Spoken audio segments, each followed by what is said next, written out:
ಅತಿ ವೇಗವಾಗಿ ಸಕ್ಸಸ್ ಪಡ್ಕೊಂಡು ಸ್ಟಾರ್ ಆದಂತ ಆಕ್ಟರ್ ಈಗ ಇಂಥ ಕ್ರಿಟಿಕಲ್ ಡೌನ್ಫಾಲ್ ಸ್ಟೇಜ್ ಅಲ್ಲಿ ಇರ್ಬೇಕಾದ್ರೆ ಅವರಿಗೆ ಬೇಕಾಗಿದ್ದು ಒಂದು ಒಳ್ಳೆ ಹಿಟ್ ಅಷ್ಟೇನೆ. ಬಟ್ ಅನ್ಫಾರ್ಚುನೇಟ್ಲಿ ಆ ಬ್ರೇಕ್ ಈ ಸಿನಿಮಾದಿಂದ ಕೂಡ ಸಿಗೋ ಹಾಗೆ ಕಾಣ್ತಾ ಇಲ್ಲ. ಕಿಂಗ್ಡಮ್ ಇದು ಗೌತಮ್ ತಿನ್ನನೂರಿ ಅವರು ಡೈರೆಕ್ಟ್ ಮಾಡಿರುವಂತಹ ಚಿತ್ರ. ಸ್ಟೋರಿ ಲೈನ್ ಕಡೆ ಬಂದ್ರೆ ಇಲ್ಲಿನ ಮುಖ್ಯ ಪಾತ್ರದ ಹೆಸರು ಸೂರಿ ಅಂತ, ಒಬ್ಬ ಕಾನ್ಸ್ಟೇಬಲ್, ತನ್ನದೇ ಆದ ಒಂದಷ್ಟು ಹುಡುಕಾಟದಲ್ಲಿ ಬ್ಯುಸಿ ಆಗಿರುವಂತಹ ವ್ಯಕ್ತಿ.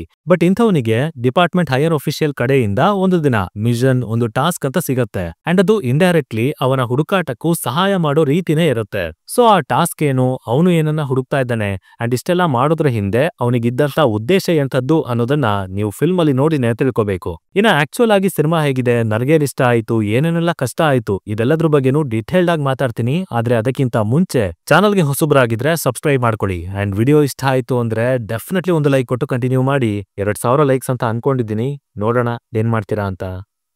ಇಲ್ಲಿರೋಂಥ ಮೊದಲ ಪಾಸಿಟಿವ್ ಪಾಯಿಂಟ್ ಅಂದ್ರೆ ಅದು ಇದರ background score. Of course Aniruddh ಅವ್ರು ಇದಾರೆ ಅಂದ್ರೆ ಅವರು ಆ ಸಿನಿಮಾಗೆ ಪ್ಲಸ್ ಆಗೇ ಆಗ್ತಾರೆ, ನೋ ಮ್ಯಾಟರ್ ವಾಟ್. ಬಟ್ ಇಲ್ಲಿ ಅದರ ಎಫೆಕ್ಟ್ ಯೂಶುವಲ್ ಅನಿರುದ್ಧ್ ಅವ್ರಿಗಿಂತ ಸ್ವಲ್ಪ ಭಿನ್ನವಾಗಿದೆ. ಪರ್ಟಿಕ್ಯುಲರ್ಲಿ ಸಿನಿಮಾದ ಟೋನ್ಗೆ ತಕ್ಕ ಹಾಗಿದೆ ಅಂತ ಹೇಳ್ತೀನಿ.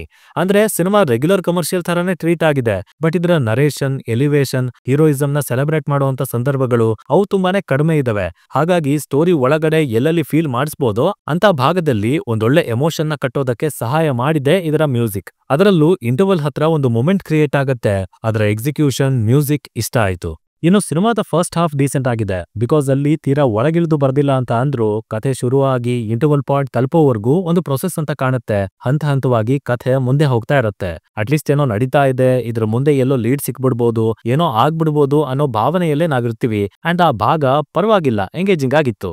ಪರ್ಫಾರ್ಮೆನ್ಸಸ್ ಕಡೆ ಬಂದ್ರೆ ವಿಜಯ್ ದೇವರಕೊಂಡ ಅವರು ತಮ್ಮ ಮ್ಯಾನರಿಸಂ, ಆಟಿಟ್ಯೂಡ್, ಸೂರಿ ಪಾತ್ರನ ಡೈರೆಕ್ಟರ್ ಅವರು ಹೇಗೆ ತಲುಪಿಸ್ಬೇಕು ಅಂತ ಅನ್ಕೊಂಡಿದ್ರೋ ಅದಕ್ಕೆ ಹೇಳಿ ಮಾಡ್ಸಿರೋ ಹಾಗೇನೆ ಪರ್ಫಾರ್ಮ್ ಮಾಡಿದ್ದಾರೆ. ಆಲ್ಸೋ ಸತ್ಯ ಅವರು ಆ ಪಾತ್ರನ ಚೆನ್ನಾಗಿ ಬರ್ದಿದ್ದಾರೆ. ತಗೊಂಡಿರೋ ಬ್ಯಾಕ್ ಡ್ರಾಪ್ ಆ ಕಥೆಯೊಳಗೆ ಗ್ರೌಂಡೆಡ್ ಆಗಿ ಇಟ್ಟಿರ್ತಾರೆ. ಅಂಡ್ ಅದನ್ನ ತುಂಬಾ ಚೆನ್ನಾಗಿ ಅರ್ಥ ಮಾಡ್ಕೊಂಡು ಬಿಹೇವ್ ಮಾಡಿದ್ದಾರೆ ಸತ್ಯ ಅವರು. ಇನ್ನು ಲಿಟ್ರಲಿ ಇಂಪ್ರೆಸ್ ಮಾಡಿದ್ದು ಅಂತ ಅಂದ್ರೆ ವಿಲನ್ ಮುರುಘಾ ಕ್ಯಾರೆಕ್ಟರ್. ಹೇಗಂದ್ರೆ ಆ ಪಾತ್ರಕ್ಕೆ ಒಳ್ಳೆ ಹಾರ್ಕ್ ಇದೆ, ಕ್ರೂರತ್ವ ಅನ್ನೋದು ಎದ್ದು ಕಾಣುತ್ತೆ. ಹಾಗೇನೆ ಆಟಿಟ್ಯೂಡ್ ಅದಂತೂ ಸಖತ್ತಾಗಿತ್ತು. Specially Game of Thrones Red Wedding ತರ ಇಲ್ಲೊಂದು ಸೀಕ್ವೆನ್ಸ್ ಬರುತ್ತೆ. ಅಂಡ್ ಅದು ಒಂದು ಸಾಕು ವಿಲನ್ ಎಷ್ಟು ಭಯಂಕರ ಅಂತ ತಿಳಿಸೋದಕ್ಕೆ.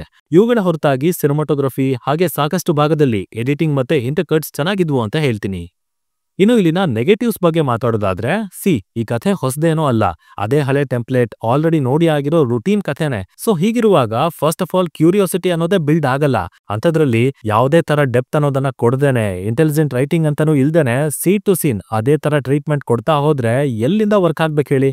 ಅಟ್ಲೀಸ್ಟ್ ಮೊದಲ ಅರ್ಥದಲ್ಲಿ ಸ್ಟೇಜಿಂಗ್ ಅಂತ ಇತ್ತು, ಕಥೆ ಒಂದು ಪಾಯಿಂಟ್ ಇಂದ ಮತ್ತೊಂದು ಕಡೆ ಹೋಗ್ತಾ ಇತ್ತು. ಬಟ್ ಅದೇ ಸೆಕೆಂಡ್ ಹಾಫ್ ಅಲ್ಲಂತೂ ಈ ಕಥೆ ಯಾವ ಕಡೆ ಸಾಕ್ತಾ ಇದೆ, ಇದರ ಗುರಿ ಏನು, ಯಾರೇನ್ ಮಾಡ್ತಾ ಇದಾರೆ, ಯಾವುದಕ್ಕೂ ಕ್ಲಾರಿಟಿ ಇರ್ಲಿಲ್ಲ. ಒಂಥರ ಬ್ಲಾಂಕ್ ಆಗಿ ನಿಂತೇ ಹೋಯ್ತು ಸಿನಿಮಾ. ಇನ್ನು ಕ್ಯಾರೆಕ್ಟರ್ಸ್ ಅಲ್ಲಿರೋ ಲೂಪ್ ಹೋಲ್ಸ್ ಕಡೆ ಬಂದ್ರೆ ಸೂರಿ ಒಬ್ಬ ಕಾನ್ಸ್ಟೇಬಲ್ ಅಷ್ಟೇ. ಬಟ್ ಅವನಿಗೆ ಇಷ್ಟು ದೊಡ್ಡ ಆಪರೇಷನ್ ನ ಕೊಟ್ಟಿದ್ದಕ್ಕೂ ಡೈರೆಕ್ಟರ್ ಅವರು ಕೊಟ್ಟಿರೋ ವಿವರಣೆಗೂ ಸಂಬಂಧನೂ ಇಲ್ಲ, ಅರ್ಥನೂ ಇಲ್ಲ. ಹಾಗೆ ಕ್ಯಾರೆಕ್ಟರ್ ಗಳ ನಡುವೆ ಇರುವಂತಹ ರಿಲೇಶನ್ಶಿಪ್ ಅಣ್ಣ ತಮ್ಮ ಹೌದು, ಆದ್ರೆ ಎಮೋಷನಲಿ ಕನೆಕ್ಟ್ ಅಂತ ಆಗಲ್ಲ. ಇನ್ಫ್ಯಾಕ್ಟ್ ಇಡೀ ಸಿನಿಮಾ ನಿಂತಿರೋದೇ ಆ ಒಂದು ಎಮೋಷನ್ ಮೇಲೆ. ಬಟ್ ಅದೇ ನಮಗೆಲ್ಲೂ ಫೀಲ್ ಆಗಲ್ಲ. ಜೊತೆಗೆ ಹೀರೋಯಿನ್ ಕ್ಯಾರೆಕ್ಟರ್ ಅದನ್ನ ಯಾಕೆ ಬರ್ದಿದಾರೋ, ಏನ್ ಅವಶ್ಯಕತೆ ಇತ್ತೋ ದೇವ್ರನೇ ಅರ್ಥ ಆಗ್ಲಿಲ್ಲ. ಟೋಟಲ್ ಆಗಿ ಈ ಸಿನಿಮಾ ತುಂಬಾನೇ ಫ್ಲಾಟ್ ಆಗಿತ್ತು, ಸಪ್ಪೆ ಆಗಿತ್ತು ಅಂತ ಹೇಳ್ತೀನಿ. ಸಿನಿಮಾಟೋಗ್ರಫಿ ಹಾಗೆ ವಿಜಯ್ ದೇವರಕೊಂಡ ಅವರ ಪರ್ಫಾರ್ಮೆನ್ಸ್ ಇಂದ ಒಂದೊಳ್ಳೆ ವ್ಯಾಲ್ಯೂ ಏನೋ ಬಂದಿದೆ ಸಿನಿಮಾಗೆ. ಇವನ್ ಅನಿರುದ್ಧ್ ಅವರ ಮ್ಯೂಸಿಕ್ ಅಂಡ್ ವಿಲನ್ ಕ್ಯಾರೆಕ್ಟರ್ ಕೂಡ ಸಹಾಯ ಮಾಡಿದೆ. ಆದ್ರೆ ಮೇಜರ್ ಆಗಿ ಕೈ ಹಿಡಿಬೇಕಾಗಿದ್ದಂತ ರೈಟಿಂಗ್ಗೆ ಕೈ ಕೊಟ್ಟಿದ್ರಿಂದ ಸಿನಿಮಾ ಅತಿ ಡಲ್ ಆಗಿ ಗುರಿ ಇಲ್ದೇನೆ ಮುಗಿದು ಹೋಗುತ್ತೆ. ಸೊ ನಿಮಗೆ ಟ್ರೈಲರ್ ಇಷ್ಟ ಆಗಿದ್ರೆ ಅಥವಾ ವಿಜಯ್ ಅವ್ರಿಗೋಸ್ಕರ ಹೋಗ್ತೀರಾ ಅಂತ ಅಂದ್ರೆ ಒಮ್ಮೆ ಈ ಸಿನಿಮಾನ ನೋಡ್ಬೋದು. ಬಟ್ ಉಳ್ದವ್ರಿಗೆ ನಿಮ್ಮಿಷ್ಟ ಅಂತ ಹೇಳ್ತಾ ನಾನು ಹೊರಡ್ತಾ ಇದ್ದೀನಿ. ಇನ್ನ ನಿಮ್ಮಲ್ಲಿ ಯಾರಾದ್ರೂ ಆಲ್ರೆಡಿ ಈ ಸಿನಿಮಾನ ನೋಡಿ ಆಗಿದ್ರೆ ಇದು ನಿಮಗೆ ಯಾವ ತರ ಅನುಭವ ಕೊಡ್ತು ಅನ್ನೋದನ್ನ ಕೆಳಗಡೆ ತಪ್ಪದನೆ ಕಮೆಂಟ್ ಮಾಡಿ ತಿಳಿಸ್ಬಿಡಿ. ಡಿಸ್ಕಷನ್ಸ್ ಮಜವಾಗಿರುತ್ತೆ. ಸೈನಿಂಗ್ ಆಫ್, ಲಿಖಿತ್.